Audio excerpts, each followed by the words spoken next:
Everyone, I'm going to be speaking to you today about the second half of February and the solar eclipse, which we have coming up in Aquarius on the 17th of February. Now, I'm actually putting this out probably about a week early, and I'm doing that because the astrology is very big. You can probably sense it in the energy, and also we are already entering the eclipse energy at this point. Also, I'm recording this on the 25th of January. Tomorrow, the 26th, Neptune enters Aries fully, where it will stay until 2039. So it will not be back in Pisces again in your whole lifetime because it's got an orbit of 165 years. So this is a big deal. And you might remember that from end of March till end of October last year, Neptune had dipped into Aries. So as I've mentioned in a few recent videos, you might have got a sampler, a taster, a rehearsal of what was coming for you this time. And I will put a link for the Saturn-Neptune video below this one, because as you all probably know, Saturn and Neptune are coming into a conjunction exactly at 0 degrees 44 minutes of Aries on the 20th of February, just 3 days after the eclipse I'm going to be talking about. But I'm going to be adding a lot obviously to Neptune and Aries as we go forward from this point on, because really it's such a massive long-term transit. And in a way, you can think of it moving out of Pisces, which was really about, one of the themes was globalism, actually, the dissolution of national boundaries and globalism. And it's been an interesting week last week in terms of what's been developing on that theme. Need I say more? And so Neptune moving into Aries, just in brief, is about a new spiritual identity. Did you get any sense of that through kind of April to October last year? What was happening for you? Being your own spiritual leader. It's about spiritual activism, because Aries is, the keywords are I am. It's a strong, clear sense of identity. And Neptune is bringing the spiritual into that too. I have a new sense of spiritual identity, or there's an initiation for me with my spiritual identity. So think what that was. For me, I happened to do a week of a real kind of my first stepping into shamanism, which I absolutely loved. And so I'm committing fully to that training in starting April this year. So that's just as a personal example of what was the rehearsal, what was the taster, and what I'm entering into very fully and intensely this year. So also know that, and I mentioned this in the video with Anne Tucker and the recent update video, I think, that when Neptune moves into Aries on a mundane level, whenever Neptune has been in fire signs, for instance, it was in Leo during the 1920s, you had the roaring 20s, we had a lot of inflation then. It was also in Sagittarius, another fire sign, in the 1970s, and we had a lot of inflation then. And moving into Aries, another fire sign, we could see a lot of inflation happening that could devalue fiat currencies, obviously, and it could help to strengthen commodities. We've seen remarkable acceleration in commodity values recently, and it may also have an effect on oil because Neptune is connected to oil. And there may be a slight dampening effect on that inflation while Saturn is conjunct Neptune until early April, but Saturn starts to move off quite quickly. So just be aware of that, and that may condition, how you go forward in terms of any financial interest as well. But we have a lot. I mean, you can feel it in the energy. We have a lot of electromagnetic volatility.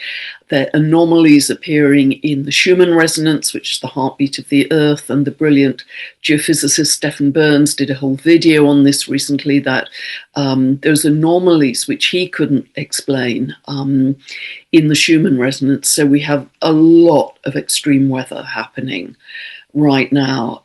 Some of it natural, some of it unnatural. We've had extreme weather in South Africa. We've had some really horrendous weather in Australia, both fires that have, wiped out a lot of wildlife, and extreme flooding. I've seen not just cars, but houses swept away. I mean, really, it must be very, very hard when you're in those extreme situations to kind of hold your equilibrium. And the Aquarius energy that we're going in is about the nervous system. And it's very easy to be reactive with this energy. We've got this massive kind of weather bomb happening in America right now. I think it's the East particularly, and also some of the central states. It's affecting, I think, 40 states. Massive snowstorm. So I haven't heard, the reports on that yet, because these sort of early days in that massive snowstorm, but inevitably it could cause more power outages, more internet cutouts. It could affect aviation. All of these are words connected with Aquarius as well. And just really think of the people in those circumstances, that the homeless people, the animals, all of it. And so those of us who are not currently in those extreme weather or extreme earth situations, we have to up our game, increase our effort with compassion to try and help them. So we can't fly there to deliver food aid, so one thing we can all do, which is something I say very often, is to use those daily or evening meditations. I started this idea, 2 years ago, 7 p.m. UK time. You can tune in on your own time zone. The details of that are on my meditation page. I'll put the link for that below. It's all free. You just set a clear intention. This is for my highest good, the highest good of all, the highest good of the earth. Use a mantra, if you can't think of anything better, if we're welcoming in an ever-expanding consciousness of love. I give some guidance, both in the video where I had the idea, and also I've got 2 free suggested 15-minute meditations on that meditation page that you can use if you like, or just join energetically, because what that's about is putting, and people are doing this all over the world, both in my meditation that I initiated, but many, many other people have initiated this kind of thing. But we really are focusing on all sentient beings, be they human or animal or the forests, that are suffering. And I won't repeat everything I say in those meditations and in the video, but you can check them out, because that, from our own homes, if we're not in those extreme situations, we really can send love, peace, calmness, compassion, calm down all these extremes. But because the earth is throwing off millions of years of her own trauma and going through her own rebirth, that's why part of this is natural, I think. But as I say, we're all aware part of it unnatural. So just be aware, and it's part of the kind of crescendo of chaos that we're, the next 3 months at the 3D level are going to be very loud, very turbulent, very chaotic. Now, you don't have to live at that level. You can simply be on your eagle's perch and observe that and help people who are in those situations by staying calm and peaceful and loving. That's the best thing we can do. Our greatest service to the collective is to stay in love, peace, compassion, joy, gratitude, and calm down this very jaggedy, reactive, chaotic, turbulent energy at the lower levels. And the reason we're seeing all that is because the old world is collapsing. And I've been anticipating that for the last 2 years, year and a half. very, very clearly in all the astrology, the old world is collapsing, and it's not going to do it quietly. It's going to do it very loudly, very chaotic. It's going to be shouting. You don't have to engage with that emotionally. In fact, if you do, you'll start to feel your energy being scattered. You'll lose your centeredness. You'll lose your coherence. That's very incoherent energy, because those structures were not born of love, and so they're simply fragmenting. That with this high frequency energy coming in to birth new earth, it is causing that deconstruction, that fragmentation, that collapse. This is the physics of consciousness, the physics of energy of that old world. Expect that to get louder, expect it to get crazier, and know that's right on time. So I hope this astrology gives you some reassurance as to that. You know, when we move into the Aries energy, which we're going to start to do in March and April, it's going to get even louder. Be prepared. Develop your mastery, and I'll talk about this later. It's not going to surprise you, but develop the mastery of your energy. That's what's going to get you through. This is a mastery lifetime. And we've been through a lot already in the last few years. Many of us have shown great resilience and courage and fortitude to hold the line. Keep holding the line. Keep holding the vision. Now, it's also very interesting that Neptune moving into Aries tomorrow, but the next day, on the 27th, we have Mars conjunct Pluto. And you're aware from my last update, we've had a whole series of the personal planets conjuncting Pluto. And Mars conjunct Pluto has a tremendous force to it.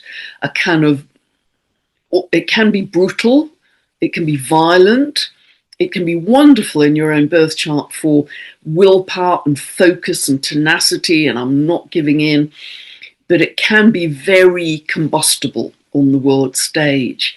It's very interesting. This is happening at 3 degrees of Aquarius. That's exactly where the moon is in the chart for China.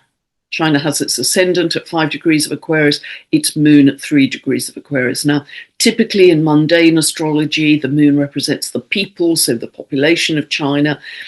But also it's quite interesting because the moon is also associated with silver. Jupiter is in Cancer right now. It has been since the middle of last year. Cancer is ruled by the moon. Wherever Jupiter is, expands. We've seen a huge acceleration in the silver price. You're probably very aware of that. I think on Friday, the silver price accelerated by 4.5% in a day. Previously, it's accelerated by as much as 10% in a day. You know, this is pretty unprecedented territory. And so heaven knows tomorrow morning, Monday morning, what will happen when the stock markets open, because we're in a situation where there is virtually no more supply of physical silver. And so that's going to be very interesting. I mentioned before that the midheaven for the chart for the New York Stock Exchange, which is set for 17th of May, 1792 noon, New York, is at 27 degrees of Taurus. And both the sun and the midheaven are at that degree point in the New York Stock Exchange chart. And of course, that's where Uranus is currently in its transit. And this upcoming solar eclipse I'm going to be talking about in this video squares that sun and midheaven in the New York Stock Exchange chart. So, you know, we're just going into a very big period of volatility on many levels. So what we have to do is not be volatile. We have to be steady, stable, coherent, really strong in our center. And again, I'll come back to that later. But yeah, so we're going to see crescendos in the news narrative for sure. Anything to knock us off that evil's perch. Remember, what you focus on expands. You can be aware but not absorb, some very clever people have been saying, as a useful saying. So what you focus on expands. If you're focused on it with a kind of, oh my God, that is going to expand that in your reality. And just think about how day-to-day reality works. It's what we're focused on in the media or in the social media we consume.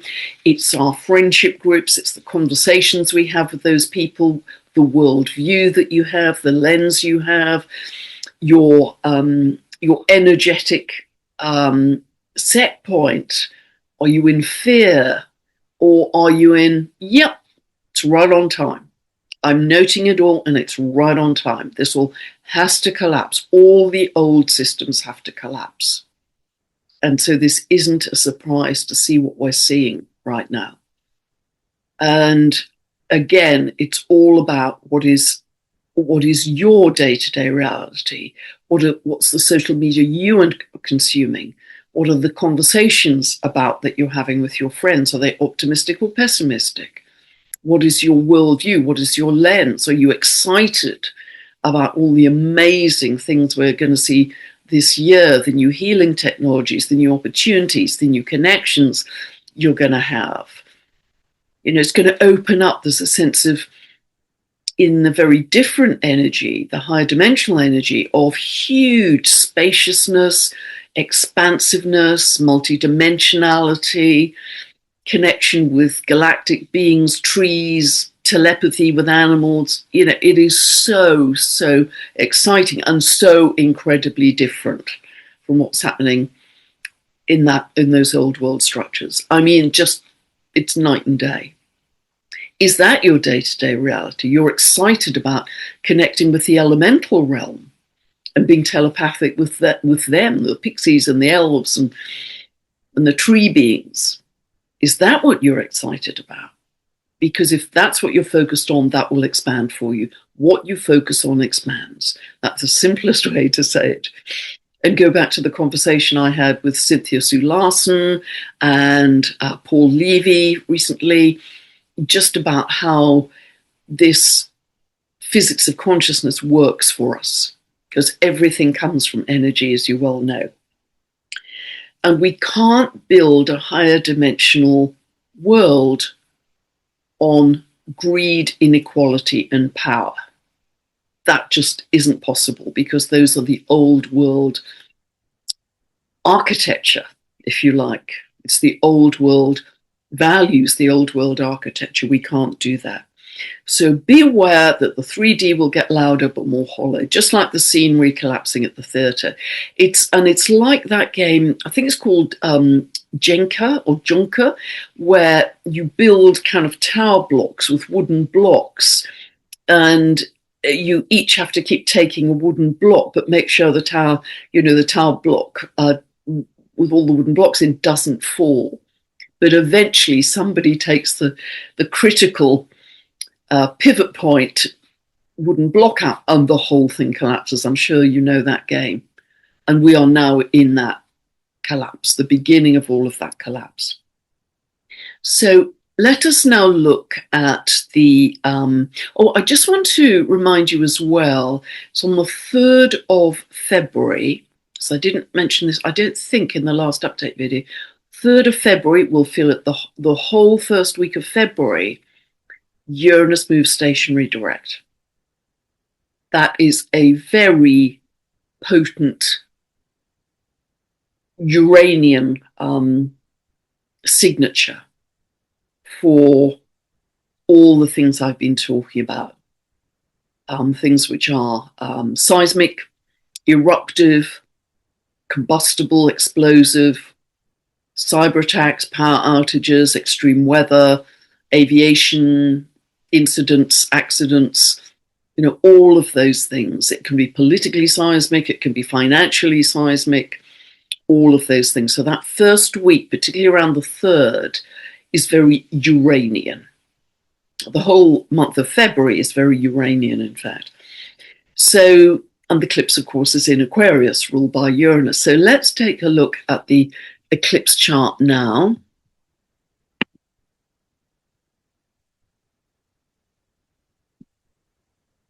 Okay, so as always, I set this for London, it's England, this is where I live. Ignore the clock face, ignore the houses. We're just going to look at where the planets fall and their aspects to each other. Because as you will know, a solar eclipse is like a big new moon. The sun and moon are always together. So here we see sun and moon together at 28 degrees, 49 minutes of Aquarius, almost at the anaretic degree. And when planets are at the anaretic degree,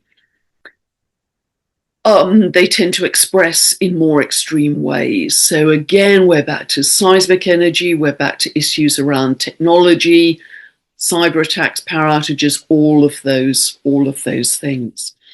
Now, this isn't a total solar eclipse because at the moment the nodes, as you'll see here, are still in Pisces and Virgo. They're still, but they move retrograde, as you know. They won't be entering Aquarius and Leo until July of this year. But nevertheless, this new moon is close enough to the nodes that we have a solar eclipse. It isn't total, it's what's called an annular solar eclipse. And what that means, it comes from the Latin annulus, meaning ring. So we will see a kind of ring of fire of the sun at this solar eclipse. And this is happening, of course, just 3 days before that really historic Saturn Neptune conjunction, exactly 0 degrees of Aries, 0 degrees 44 minutes, in fact, of Aries, on the 20th of February. But I don't want to say too much about that at this point. It will, I think this could change borders of countries because Neptune erodes borders. Saturn, I think it could actually change natural borders. There could be a lot of erosion of coastlines, tsunamis, flooding, that kind of thing. There's been a lot of flooding, as I say already, South Africa, Australia. But let me leave that because that's a whole separate conversation in itself. So see where this falls in your own chart. Remember, this is a new beginning, new moon. Don't forget to set a new intention for your own chart. See which house area it falls in your chart. If you don't know what I'm talking about, you can download a free birth chart from my website. Go to the link below. You can get a 2-part video series that you can watch forever, to infinity, as many times as you like. And it isn't a personalized birth chart reading, of course. These are teaching videos to help you identify where these aspects fall in your own chart and what it means for you in your own life. And it really begins your astrological journey. So if you have any planets or angles within, I'd say, about 5 degrees of 28 of Aquarius, so recognize if you have planets, say, in early Pisces, for instance, or early Virgo, you will actually be having out of sign conjunctions or oppositions, etc., squares, if it's relevant, with this solar eclipse. I hope you're following there, because 5 degrees added on to 28 of Aquarius takes us into 3 degrees of Pisces. Yes, I hope that makes sense. If it doesn't, don't worry. We don't have time to go down that rabbit hole. But eclipses tend to be like wild cards where things happen fast. And just to remind you, this, of course, is the beginning of the Chinese New Year of the Far Horse. Because the Chinese New Year always begins on the second new moon of the year. So here we have it, the second new moon of the year. And if you just think of those words, Far Horse, they have tremendous energy, dynamism, passion. They are wild horses. Far horses do not like to be curtailed. They are dynamic. They are exhilarating. It's about freedom. Horses love freedom. Big theme with Aquarius, revolution and freedom. The last time we had a fire horse year was in 1966. If you know anything about the 1960s, huge time of protest and revolution, huge, and demands for personal freedom and greater equality. This is very Aquarian energy as well. So the horse does not like to be curtailed. So the fire horse year from this point on until next February 2027 suggests it is going to be wild and unbridled, absolutely, but it also suggests a breaking away from the old that we've now shedded, the wood snake. We've shedded the skin, and we are now going into that new beginning, which will emerge even more fully at the Aries equinox on the 20th of March. Brings in the unexpected. That's related to Aquarian energy anyway, but eclipses always do that. It's a north node eclipse because the sun and moon have to be at either the north node end or the south node end of the nodal axis. Here they're closest to the north node, so it's a very futuristic new beginning. We're looking forwards. We're not looking back to the past. That would be a south node eclipse. Sun and moon here are closest to the north node, which is here. They're a long way away from the south node. So again, it's future looking. So if you have this solar eclipse falling on, particularly by conjunction on your sun, your ascendant, or your midheaven, this can propel you into prominence in a big way. So now it will appear, because of all the crashing of the scenery, it will appear perhaps at that 3D level that the centralized control is getting stronger. But the direction of travel with Aquarius is, and Pluto's in Aquarius, remember, shift of power to the people that doesn't come easily. The direction of travel is decentralized, freedom, power moving to the people. But for a period of time, as the scenery collapses and the old order tries to hang on, it will appear that it's stronger because it's louder. You know, new earth birthing is really, really quiet, but it's about kindness, compassion, love. You're never going to hear it on the news. So truth coming to light in a very big way, I think, at this solar eclipse. Truth, we cannot hide from the truth any longer. So aviation may come up here as an issue. That's very linked to Aquarius. And as I say, power outages, cyber attacks, that kind of thing. I do think there could be stock market turbulence in February for sure, that may be around commodities, maybe around tech stocks and AI. It's very interesting that in 2008, when we had the financial crisis, the nodes were in Aquarius and Leo. Now, the nodes don't move into Aquarius and Leo until July this year. However, we already have this eclipse, the very first eclipse in Aquarius in its series, if you like, in Aquarius. So there could be some kind of an echo of stock market crash, banking crisis, etc. My understanding is, and I'm not a financial advisor, I'm not even a financial astrologer, that with this growing demand for physical silver, that the banks have taken some orders for that, but can't fulfill them any longer at the price at which the order was accepted. So we'll see what tomorrow morning brings. So set your new intention, because this is a big, big new moon, all the more so because it's happening 3 days before that Saturn-Neptune conjunction on the world axis, the very first degree of the zodiac, pure potentiality. What is your big, new, courageous beginning? What is it? You've probably got some idea about it. It could be spiritual. It could be creative, very creative. What is it? Is it a new location, a new home, a new job, a new relationship? What is it? But have a sense of spiritual context with it. So this is very eruptive, revolutionary energy. Remember that that wonderful conversation I had with Rosie Finn, the US astrologer who spent 20 years doing this massive research project going 4,000 years back, looking at when Pluto went out of bounds to the north and out of bounds to the south.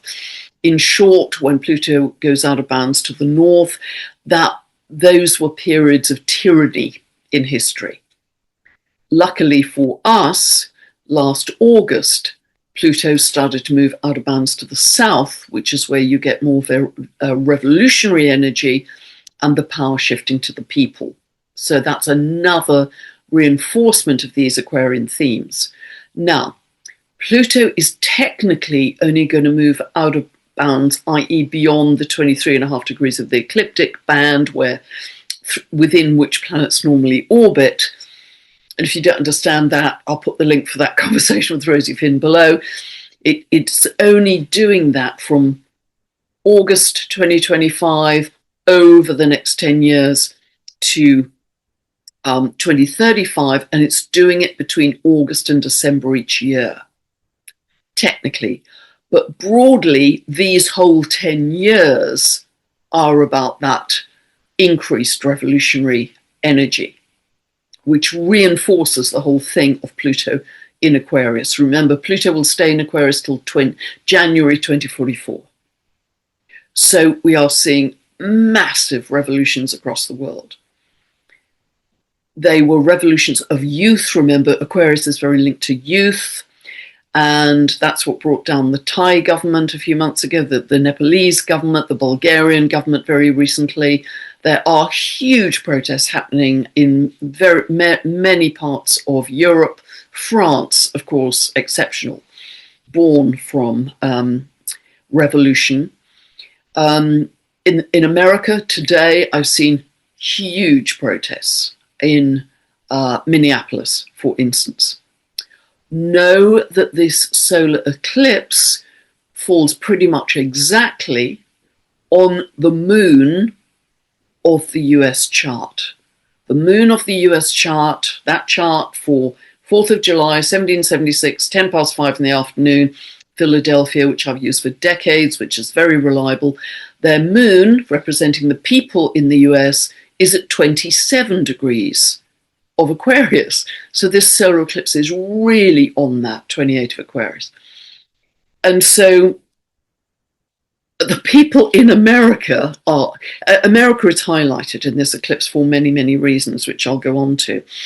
But the people are going to be very, very revolutionary there. I think they are across the world, actually. But as I say, America is very highlighted at this eclipse.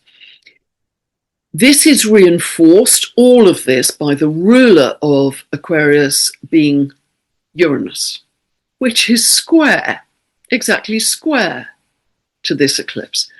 When it's square, that's a challenging aspect. So again, it brings in all this Uranian energy. It's about truth. It's about awakening. When people get truth that they haven't known before, they could get very revolutionary indeed. But it is about awakening. It's about what we have already outgrown. So this also means that the transiting Uranus is also square to the US moon, the people, the revolutionary people in America. I think those demands for freedom and the end of tyranny across the world will get louder and louder. And again, that's right on time, because Neptune literally will have moved just very recently into 0 of Aries. So this is smack on the world axis, the Aries point. This could bring up also at this time issues around water, oil, the media, drugs of all kinds, pharmaceutical drugs, any deception or lies or illusion that we've lived through. Aquarian and Uranian energy breaks through that. This is about pure, the sword of truth. The sword of truth. If we suddenly, it's like a shock where we suddenly see things from a higher level of being. And how could we have believed all that? You know, we were in a dream, we were in an illusion. Saturn Neptune is about getting real about that previous dream or illusion. It's about disillusionment, actually. That Saturn-Neptune conjunction can be about disillusionment in terms of what we believed before. But this has much greater sense of clarity. Um, we have the sun and moon, the solar eclipse in a sesquiquadrate here to 135 degrees to Jupiter. Jupiter is exalted in Cancer. It's at its exalted degree, and it's also conjunct Sirius, our spiritual star. There's a lot of spiritual context to all of our lives going forward from this point on. It will stay actually at that point until early April. It's very much bringing up the need for self-care and nurturing. Our nervous systems can get very jazzed up with all the Aquarian energy square to Uranus. It's kind of too much input, too much information. We can feel very overloaded, and Aquarius is very linked to our nervous system. So that's why we have to make extra efforts to drop into our breath, drop into stillness, drop into silence. Even 3 or 4 times a day, make sure, set an alarm or put a note on your calendar that those are the times you literally just shut your eyes and just drop into your breath and make your breath slower for 10 breaths. That's it.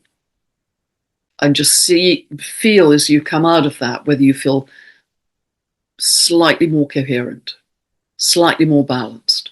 You can do the yogic belly breath. That's free on the meditation page of my website, where I explain it, and then there's also an MP3 that you can download with some wave sounds, some sea sounds behind it. That is magnificent for taking you out of this jazzy overload on the nervous system incoherence, woof, just taking you back to coherence. So all for free. Jupiter is also conjunct the sun in that US chart, 4th of July, 1776, 10 past 5 in the afternoon, Philadelphia. The sun in that chart rules the 9th house of foreign relations. So not only is this solar eclipse conjunct the moon in that chart, but Jupiter is conjunct the sun. And, just remember the US was born in revolution, wasn't it? It was rebelling against, the onerous taxes of King George. And, of course, that, Pluto in that US chart is in Capricorn. It's all about taxes, debt, default. There is, I can't even quote the figures of global debt at the moment, which of course is propelling a lot of the collapse we're going to be seeing. But, remember that this was the land of the free. America was the land of the free, the Statue of Liberty. And this solar eclipse is reigniting that impulse. If we set this eclipse for Washington, D.C., and astrologers, you can easily do that, it is exactly coming up on the ascendant, the 9 o'clock position, 9 a.m. The ascendant set at Washington, D.C. So that is throwing, there's so many things that are throwing America into high relief at that solar eclipse. Not only that, but this solar eclipse is exactly across the ascendant-descendant axis of the US president. The US president has his ascendant at 28-29 of Leo. So this is actually falling on his descendant. The ascendant-descendant axis is the health axis. Leo is to do with the heart, and Aquarius is to do with your circulation. So in many, many ways, America is being very, very highlighted right now. I mean, it has been in the last week, but this is going to be very big as well. If we're looking at other geographies, it's very interesting that this solar eclipse is angular on the midheaven, running straight through France. On the midheaven means the leadership or the government. I think the political current structure is hanging on a thread. I mean, how many prime ministers have they had in the last 2 years? Something like 6 or 7, or, I've just completely lost track. The French president has transiting Neptune square his sun. Right now, his sun from memory is at 29 of Sagittarius. Neptune, up until tomorrow, it has been at 29 of Pisces square his sun. So there's a lot of political weakness in France, in many countries in Europe, actually, but it's just very highlighted at this solar eclipse. So at this solar eclipse, it is angular, highlighting the government and the leadership through France. It's also angular running through Greenland. Remember that at the full moon that we've just about to go through, I mentioned in the last update that Uranus is conjunct the midheaven, the government, the leadership, the ownership, whichever way you want to play it, running through Greenland. But again, it's highlighted at this solar eclipse. So, you know, it's very interesting because the eclipse path, if you look at the eclipse path, that is covering Antarctica and also just the tip of South America and South Africa. But it's principally focusing on Antarctica, whereas Greenland is one of the geographies that's being highlighted at this solar eclipse. And I think it's both Greenland and Antarctica are very interesting areas energetically and, you know, possibly even dimensionally. Other geographies which are highlighted at this solar eclipse, as well as the US and France, are China, Russia, and West Africa. Uranus at this solar eclipse is conjunct the IC, the base of the chart, the land running through Mexico, and again the US. If we look at the chart for Israel, the Mars of Israel is at 28 of Leo. The Prime Minister, I think it's the Prime Minister, isn't he, of Israel, has his Mars also at 27 of Leo. So this solar eclipse is opposing both the Mars of the Prime Minister and the country's chart itself. So an enormous amount, I think, potentially happening on the world stage. The other thing, just to pick up on this chart before we leave it, is very beautifully, very, very positively and beautifully, Venus, which is very, very happy in Pisces, exalted in Pisces, is conjunct the North Node. So whatever is birthing at this solar eclipse, new moon, new seed, new beginning, is being birthed with love. And also the sacred feminine. Venus is trine here, and the North Node is also trine to Jupiter. And so that is expanding. You know, the mantra I use for our meditations is we're welcoming in an ever-expanding consciousness of love. That's what this aspect is about. We're welcoming in an ever-expanding consciousness of love. And it reminds us to really drop into our hearts, to birth this whole new era. And this isn't just for, you know, a week, a month, a year. We're birthing a new era. We're birthing a whole new paradigm, a whole new dimension for humanity. That's what we're really doing here at this solar eclipse. Really know the magnitude of the times we're stepping in. And we are the co-creators. We're not just passive observers and recipients of, you know, the things that kind of hit us from the news cycle. We are stepping into our sovereignty, Aries, our new spiritual sovereignty. Really get a sense of that. And we are co-creating all of this astrological energy, all of it. We are helping to play the music most magnificently. So really step into that. Don't just sit back and receive the news. You know, realize that you are an equal partner in how this music is played going forwards. And really think about birthing it with love. So I'm going to stop sharing here, and just a couple of other things I want to pick up in this second half of February is on the 27th of February, Mars squares Uranus. And so this, again, this is a very eruptive, explosive, truth awakening, shock, surprise. Could again be linked to aviation incidents, disruptions, seismic in every sense, earthquakes, volcanoes, political, financial, combustible, exciting new developments. I think they're going to be huge new developments, innovations in technology, absolutely guaranteed. Absolutely guaranteed. The last time we had similar cycles to this, we had the beginning of the birth of the iPhone with Apple. That kind of smart technology, but they're going to be new healing technologies, new healing solutions that I think are going to be amazing. And it's going to go quickly. And you have to use your discernment. And please discern with your heart, not your head.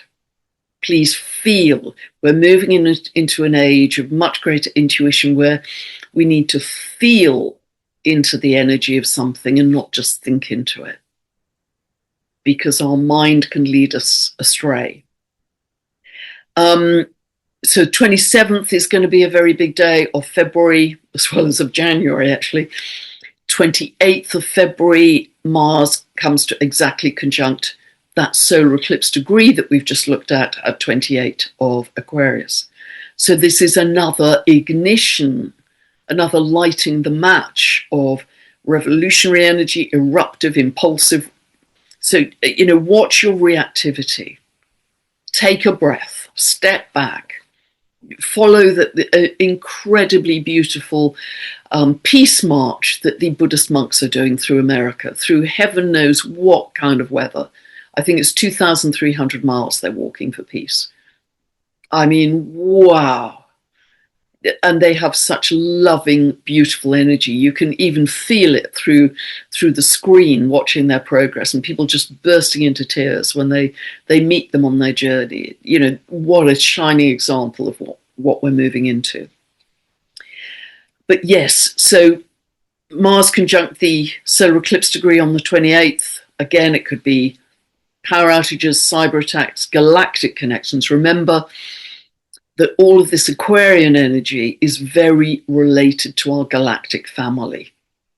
It's very interesting that at the seed point of the Uranus-Neptune cycle, and I've mentioned this before, Uranus and Neptune became conjunct last in 1993, and that's when Dr. Stephen Greer's Disclosure Project really kicked off. They are now in sextile. Uranus and Neptune are now in sextile, which is the next step in that whole theme. And absolutely, we are going to be having more galactic connections and, wonderful sense of, yes, we're back with our galactic family. And that can happen just in dreams, in meditations. It could, you start to kind of see out of the corner of your eye other beings from other star systems. This could be really beautiful. And of course, some people are very able to do that. I mean, Dr. David Clements, who I speak to regularly, he's in touch with his galactic team and can see them very, very easily, or feel them very easily. We are going to expand our psychic sensitivity, but we do that by dropping into our hearts. So we are moving into a time, particularly with that Saturn-Neptune conjunction on the 20th, on the world axis, of pure potential and infinite potential as we move into a much more multi-dimensional paradigm from now on, which is immensely exciting. And it's a remembrance. It isn't necessarily all new for us.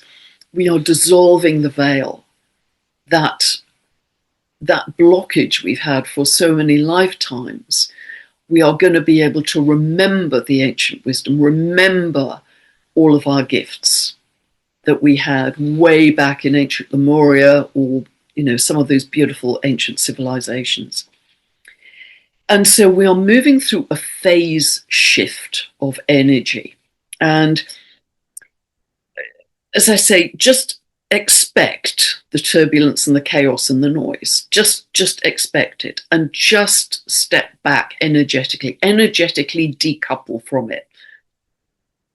It's one of the best pieces of advice I could suggest to you, because we need to be the anchor, the lighthouse, the stabilizer to keep the energy coherent. There's going to be 10 tons of incoherent, jazzed up reactive energy out there.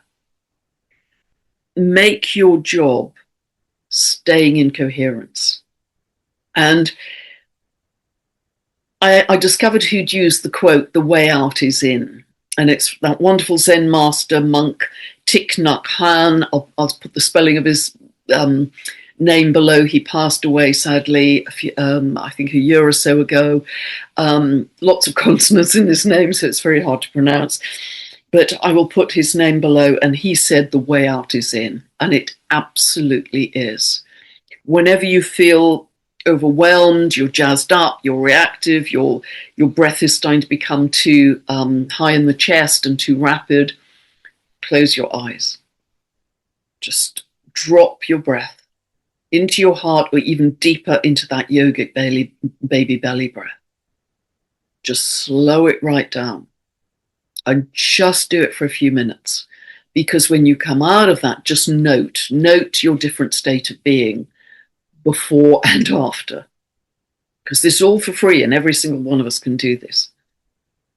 Because our state of being, I've said it so many times, our state of being is our absolutely top priority to keep coherence.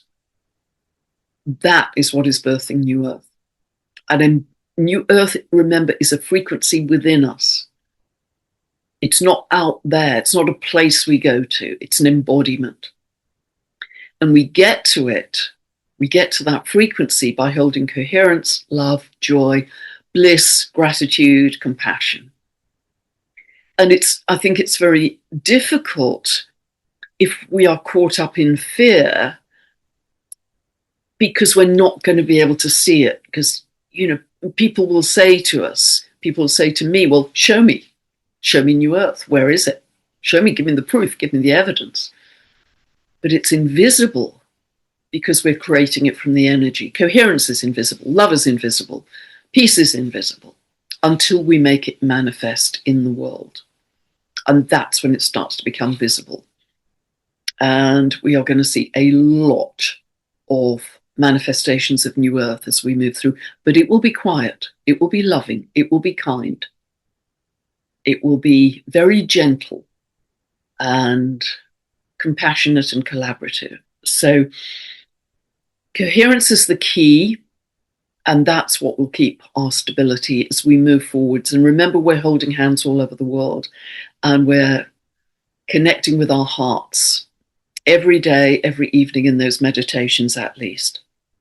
And remember that phrase that I came up with a while back, starve out the scary, love in the good.